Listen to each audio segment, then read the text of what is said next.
Bonjour et bienvenue.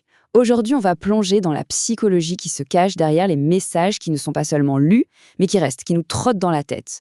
On va découvrir ensemble pourquoi un petit peu de mystère, c'est peut-être l'ingrédient secret pour rendre n'importe quelle conversation absolument inoubliable. Alors, voici le programme. D'abord, on va décortiquer le pourquoi, le pouvoir du mystère. Ensuite, on passe à la pratique. Comment lancer l'appât parfait, comment entretenir la conversation avec 3 messages vraiment clés, et enfin, comment s'assurer que l'échange ne s'éteigne jamais. C'est parti. Allez, première étape. Avant même de parler des techniques, c'est super important de comprendre le mécanisme de base. Qu'est-ce qui fait que dans notre cerveau, le mystère est si captivant? Eh bien, tout part de ce qu'on appelle l'intrigue psychologique. C'est en gros une sorte de tension mentale qui se crée quand on nous donne une information, mais pas toute l'information. Notre cerveau, lui, il est câblé pour chercher des réponses. C'est une pulsion hyper fondamentale. Ce qui est dingue, c'est que notre cerveau déteste les vides.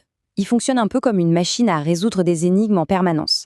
Il ne supporte pas les questions sans réponse. D'ailleurs, c'est un truc connu, une tâche qui n'est pas finie nous occupe beaucoup plus l'esprit qu'une tâche terminée. Le cerveau va donc bosser, presque en arrière-plan, pour essayer de combler les blancs. Et c'est exactement ça, une boucle ouverte. Un message qui contient un peu de mystère, c'est comme une phrase qu'on n'a pas terminée. Ça crée une tension, une info en suspens dans la tête de l'autre personne. Et voilà le point crucial, ce besoin quasi viscéral de fermer la boucle, de vouloir connaître la fin de l'histoire, eh bien c'est ça qui motive l'autre à s'engager. C'est ce qui le pousse à répondre, à poser des questions, bref, à vouloir en savoir plus. C'est un levier psychologique hyper puissant. Bon, maintenant qu'on a la théorie, on passe à la pratique. Comment on transforme ça en une première impression qui marque les esprits? Comment on utilise ce fameux mystère pour sortir du lot dès le tout premier message? Le but, avec un premier message, c'est de capter l'attention, mais tout en restant subtil. Il faut donc absolument bannir les «salut ça va» et tout ce qui est bateau. À la place, on va proposer un appât un peu plus malin, un petit défi amusant pour l'esprit. Prenons ce premier exemple. Cette question, elle est géniale parce qu'elle est personnelle sans être du tout intrusive. Elle invite l'autre personne à partager un bout de son univers, de ses rêves. C'est une porte d'entrée vers une discussion bien plus intéressante qu'une réponse par oui ou par non. Celui-là aussi, il est excellent.